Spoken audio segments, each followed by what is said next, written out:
Alors on dirait que 2023 s'annonce comme étant malheureusement, hélas, une grande année d'horreur, d'hérésie de la part du Vatican noachite.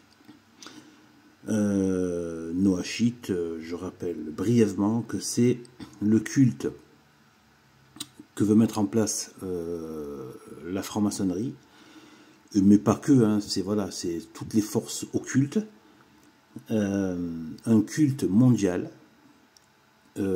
absolument antichrist et calé sur l'islam, mais aussi du paganisme et de la gnose, et qui en fait finira lui-même par disparaître et qui sera petit. Ce qu'ils veulent faire, c'est petit à petit faire glisser ce noachisme vers l'adoration de l'antéchrist. Voilà. Quand tout cela sera mis en place, et avec d'autant plus avec le traçage avec puces, etc., électronique, 5G, 6G, 8G, 11G, 12G, 13G, eh bien, ils pourront tracer tout le monde et en même temps aussi imposer des tas de choses et insinuer, et ils auront une prise beaucoup plus forte sur toute l'humanité. Et il est fort probable que cette guerre qu'ils sont en train de mettre en place soit aussi un prélude pour détruire beaucoup de choses, afin d'instaurer justement cette mainmise mondiale d'un gouvernement sur le monde entier. Il y a déjà tout ce qu'il faut, il y a déjà toutes les prémices avec l'ONU, avec toutes les instances internationales, etc. Mais eux, ils agissent toujours avec le système donc diabolique qui est ordo ab chaos. On crée un chaos pour créer un ordre par derrière. Mais attention, c'est jamais l'ordre du bien, c'est l'ordre du mal. Faut pas confondre. C'est l'ordre du mal, c'est-à-dire qu'il n'y a pas véritablement d'ordre. C'est une illusion d'ordre. Voilà. Mais c'est un pouvoir. En gros, ça veut dire le pouvoir du mal. Chez eux, ça veut dire ça. On crée le chaos pour instaurer ensuite, pour justifier le pouvoir du mal sur Terre. Donc moi je vous dis une chose, donc là c'est grave, hein, encore donc une de ces horreurs, donc c'est que donc Bergoglio, que maintenant j'appelle donc le caïphe noachite du Vatican, parce que allez vous renseigner sur ce que ça veut dire caïphe, hein, tout le monde le sait normalement, mais pour les novices, voilà, le caïphe, parce que c'est une deuxième crucifixion, c'est une nouvelle, c'est une deuxième, non c'est une quand ce qui se fait passer pour le clergé, ça a été dit par des saints, se met à pourfendre l'église, dans les murs de l'église et avec les habits de l'église et avec l'autorité de l'église, c'est une autre crucifixion. On recrucifie notre Seigneur. Donc là, même si lui, évidemment, n'appartient pas à l'Église, mais quand même, voilà ce qu'il est en train de faire. Donc, l'homosexualité, ce caïphe noachite a dit que c'était donc, selon le catholicisme, qui n'est pas évidemment pas le catholicisme, mais malheureusement, il garde les habits, et c'est là tout le problème du mal et du diable, c'est qu'il garde les habits de l'Église, pour parler au nom du catholicisme, pour le pervertir. Le catholicisme interdit absolument ça. Interdit. C'est pas la seule chose qui est interdite. Mais c'est pas que ça. Je vais vous en rajouter une autre ici. Là.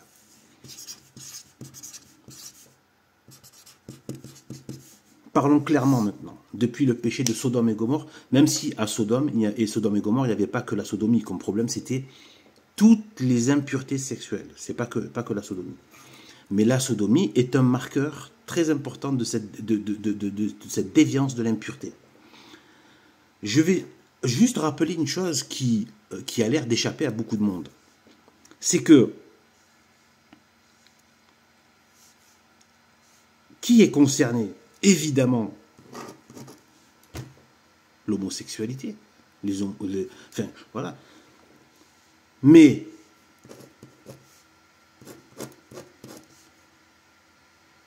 les hétérosexuels.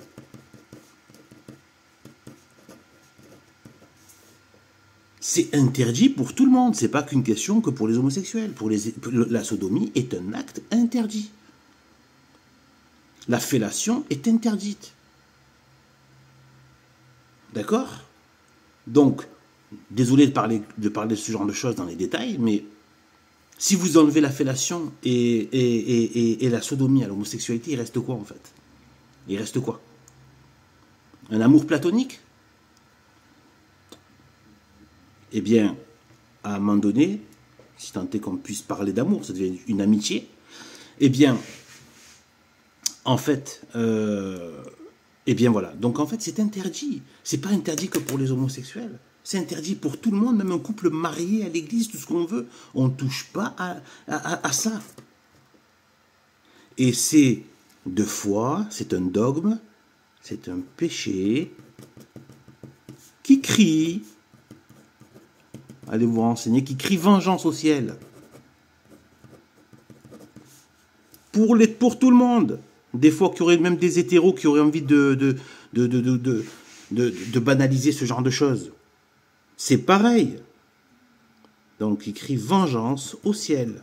C'est-à-dire que c'est un péché qui réclame vengeance dès cette terre, que le ciel intervienne de suite, même pas attendre après la mort, où en général, la plupart des péchés vont être sévèrement châtiés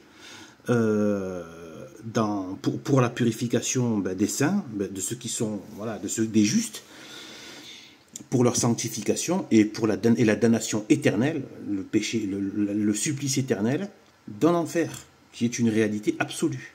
J'ai fait des vidéos là-dessus, je continuerai à en faire, si Dieu me prête vie, si Dieu me laisse la possibilité de le faire, me permet de le faire, je continuerai. Il faut vraiment se documenter sur l'enfer, c'est une absolue vérité. Absolue vérité. Même c'est pas le sujet d'ici, donc je m'étale pas là-dessus, mais voilà. Eh bien, voilà, donc c'est un péché, il fait partie des 4 péchés.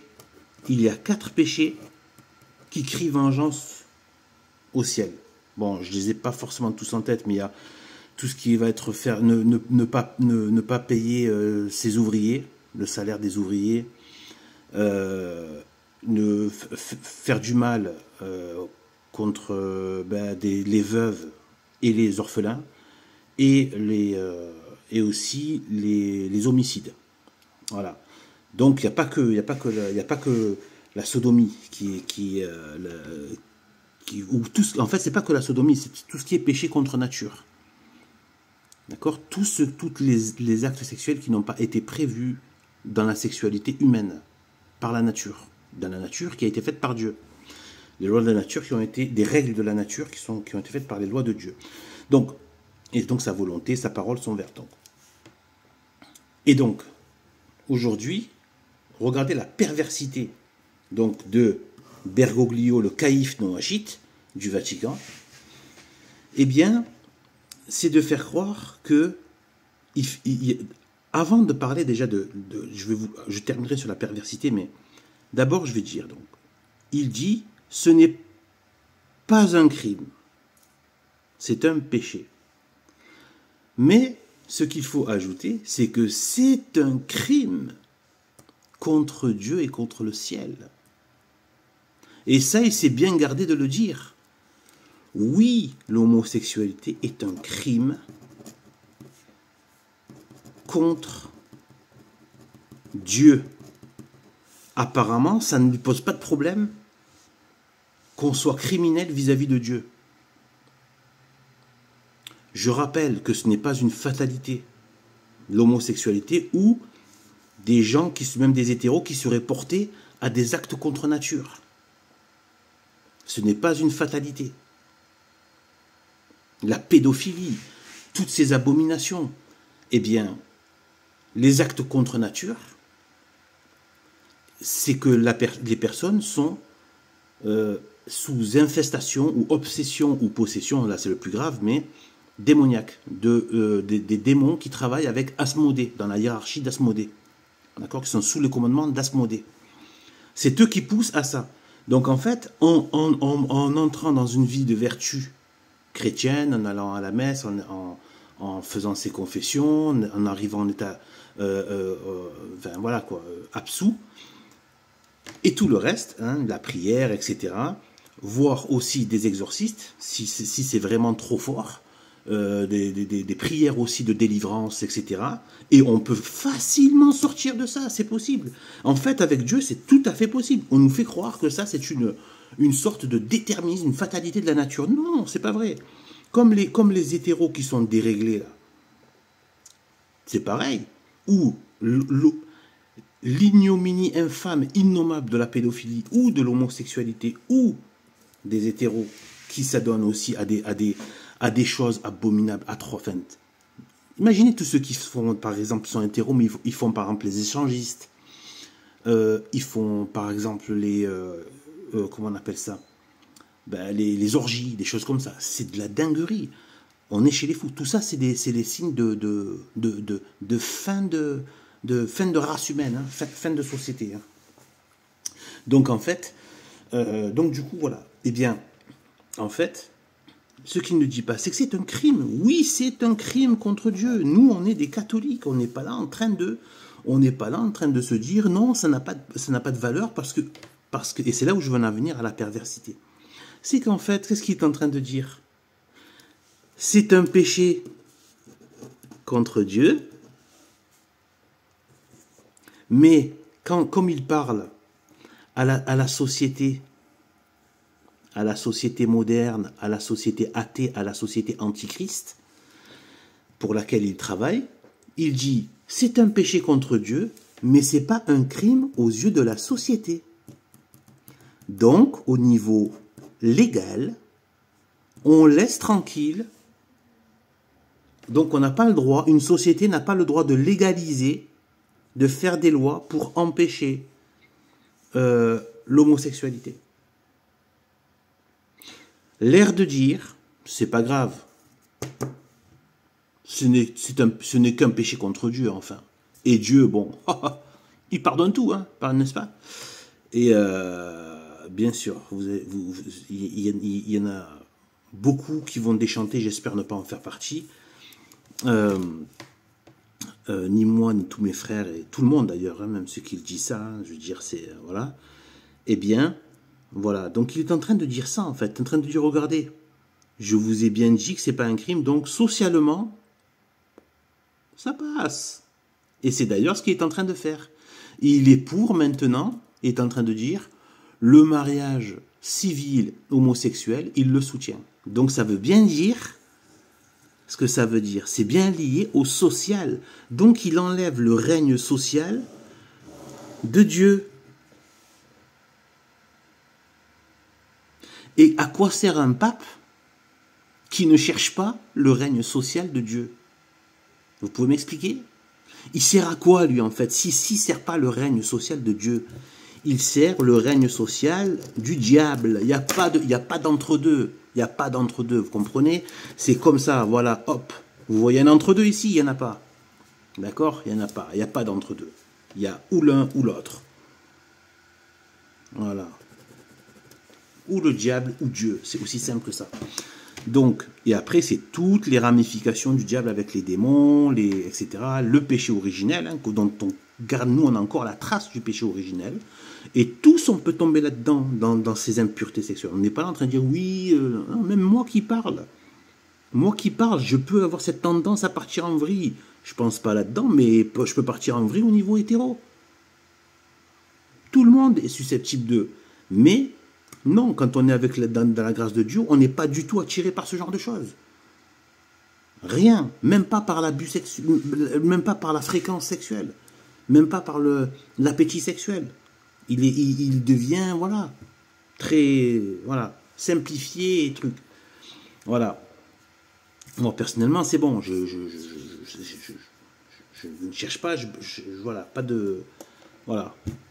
J'en ai pas besoin. Donc, voilà, grâce à Dieu. Et donc, voilà, donc à un moment donné, voilà. Mais je sais que, voilà, c'est une tendance, voilà, je ne peux pas dire non plus qu'il ne faut pas. Mais, voilà, normalement, c'est très, voilà. Quelqu'un qui est réglé par Dieu, il ne va pas être obsédé par... voilà quoi. bouffer le corps de, voilà, le corps d'une femme, etc. en permanence, quoi. C'est un truc, c'est un dérèglement, quoi. Voilà, donc, ou pareil pour des femmes, voilà, d'avoir cette espèce de compulsion, etc., d'appétit compulsif de la chair. Donc à un moment donné, voilà la perversité. Et donc, en vérité, le péché, il ne faut pas oublier, je fais juste je termine par un petit rappel, le péché mortel est un crime. D'ailleurs, comme son nom l'indique, il y a le mot mortel. C'est un crime. Ça relève plutôt du crime.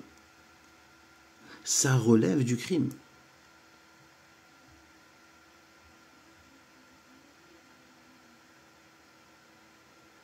Et oui, même contre soi-même.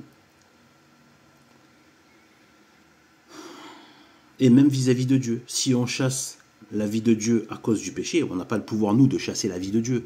Mais quelque part, oui, parce que quand on pêche, oui, on a la possibilité de... Ben, c'est pas parce que Dieu ne peut pas rester, c'est que nous, Dieu se refuse de cohabiter avec le péché. Donc le péché mortel. Et le péché mortel, donc du coup, enlève la grâce de Dieu. Or, la grâce de Dieu, c'est la vie de Dieu en nous. C'est Dieu qui vit en nous. Donc on chasse la vie de Dieu, on attente à la vie de Dieu, donc on est des criminels. Péché mortel. Donc tout péché, tous les péchés mortels ont à voir avec le crime, d'où le mot mortel. D'accord? Et qui mérite aussi, donc, du coup, qui amène à la mort éternelle. Voilà. Sauf que la mort éternelle, c'est qu'on meurt criminel. Voilà. C'est tout. Donc c'est la peine de mort éternelle. Et donc voilà. Donc là maintenant, voilà, on en est là. C'est une catastrophe, c'est une horreur en fait. On est là, voilà. Et il en dit d'autres. Hein. Il en dit d'autres. C'est une catastrophe. Voilà. Il en dit d'autres. Ils en disent d'autres. Et il a tous ces petits perroquets qu'il va falloir maintenant montrer du doigt. On va espérer de manière la plus catholique, chrétienne possible. Mais tout ce qui est Adrien, Arnaud Dumouche, tout ça, maintenant il faut les mettre à nu et exposer leur folie noachite. Voilà, parce qu'ils sont forcément hein,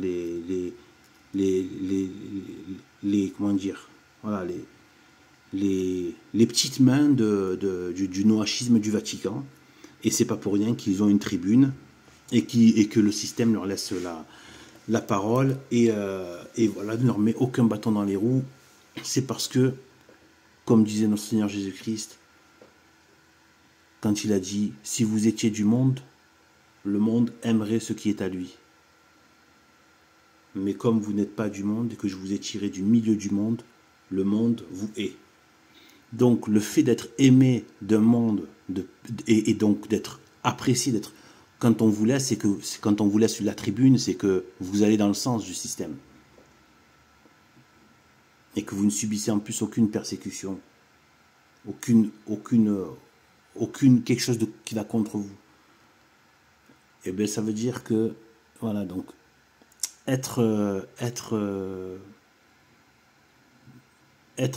comment dire, un système aussi dépravé, aussi méchant, aussi inique, aussi satanisé, qui vous laisse une grande tribune, vous devriez sincèrement vous poser la question de pourquoi. Voilà. Allez, salut, que Dieu nous garde, que Sainte Marie nous aide et qu'elle apporte les grâces nécessaires, qu'elle utilise les grâces de nos prières pour la conversion de l'humanité là qui part vraiment en vrille, hein, qui part vraiment en biberine. Et alors, ce qui se passe là au Vatican, ça devient une horreur. Donc, ceux qui sont perdus dans cette église, maintenant, je ne vais plus faire de... Voilà, je termine juste sur une dernière chose. Quand on voit ça, il y en a d'autres, hein, je vais vous en dire d'autres. Il y en a d'autres, des horreurs comme ça. Sachez une chose. Moi, maintenant, c'est terminé. Sortez du Vatican. Sortez de toutes les églises affiliées au Vatican. rejoignez les CD vacantistes, c'est le mieux. Ça me fait un peu mal de le dire, mais à la limite, je préfère encore que les gens aillent à la Fraternité Saint-Pédis. Voilà, allez à la Fraternité Saint-Pédis. Ça va vous faire peut-être une phase de transition, ou alors, voilà, je me dis, bon, il y aura quand même un son de cloche quand même un peu plus virulent. Rejoignez la Fraternité Saint-Pédis, qui reste quelque part affiliée à ce Vatican de manière complètement incohérente, mais admettons, je préfère encore qu'ils aillent à la Fraternité Saint-Pédis que de rester dans cette horreur, voilà, de Vatican qui devient le noachisme. Et ceux qui ne sont pas contents, en fait, par rapport à ça, je vous invite, avant d'ouvrir votre bouche ici, d'aller demander des comptes aux chefs musulmans et juifs. D'accord? Publiquement, avec une interview publique. Une fois que vous aurez fait ça, vous pourrez venir ici ouvrir votre bouche. Voilà. Bon allez, salut à tous, que Dieu nous garde.